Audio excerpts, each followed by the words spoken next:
Hi guys, good morning. Alam niyo ba, meron akong na natukoy na pagkain na pampatawid siya ng gutom. At ito yung naging addict na ako dito sa pagkain na to. Ito guys, ayan, pakwan siya. So, ang tawag nito ay dragon seed. Ayan, squash, ano siya, squash seeds. Ayan. Ang sarap niya guys. Tapos, talagang nakawala siya ng gutom. Lalo na pag ikay gutom ka, tapos kakain ka nito, mawawala talaga yung gutom mo, promise. So, 1 week na ako nito panay kain. Kasi ako ay isa akong diabetes. Hindi naman ako ay laging kumakain ng mga maraming kanin. Kasi bawal. Hindi, kumakain naman ako ng kanin, pero konti-konti lang. Tapos pag ako'y nagutom, ito ang kinakain ko. Tsaka ano siya, sinesearch ko siya sa mga sinesearch ko siya sa YouTube din na kung ano ang mga benefits nitong seeds na to. Maganda siya. Marami kang makukuha ng mga benefits sa katawan pag kumakain ka daw nito. Kaya palagi na akong bumibili ng ganito.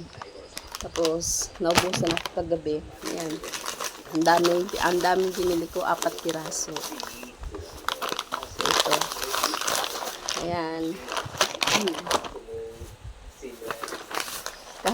Kahit yung guys, maaga nagkakape ako.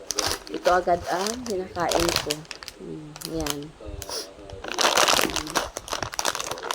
4 na agad ang binili ko. Tapos ito, kumain ako ngayon maaga. Kasi masarap talaga siya guys. Ako'y na-addict na nito. Ito matagal na to na pagkain, pero ngayon ko lang ito ulit natikman ulit.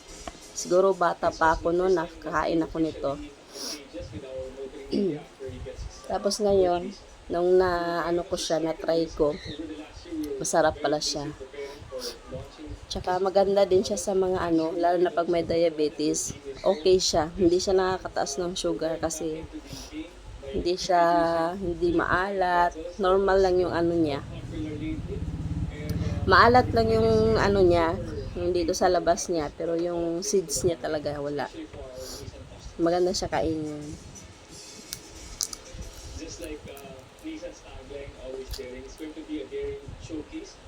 Tsaka pag kumain nito guys, parang nakaka-relax ng utak, ganon.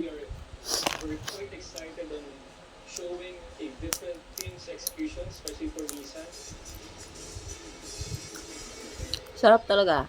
As in. Kaya sa dyan, yung nagda-diet, maganda din to. Yung ayaw mo kumain ng ng kanin, kakain ka lang nito, mawawala yung gutom mo. Pasensya na guys, ako sinisipon. Ay, kasi ulan-ulan na naman. Uso na naman ngayon sipon tsaka ubo. Kaya sarap.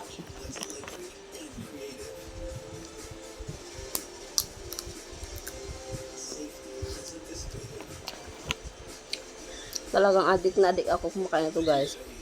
Pag ako makakain ito, talagang ang daming maubos ko.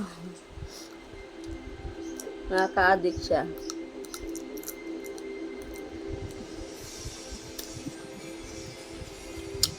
Tapos parang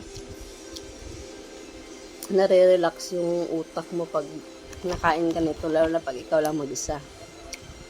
Parang ini-enjoy mo siyang kainin. Yun.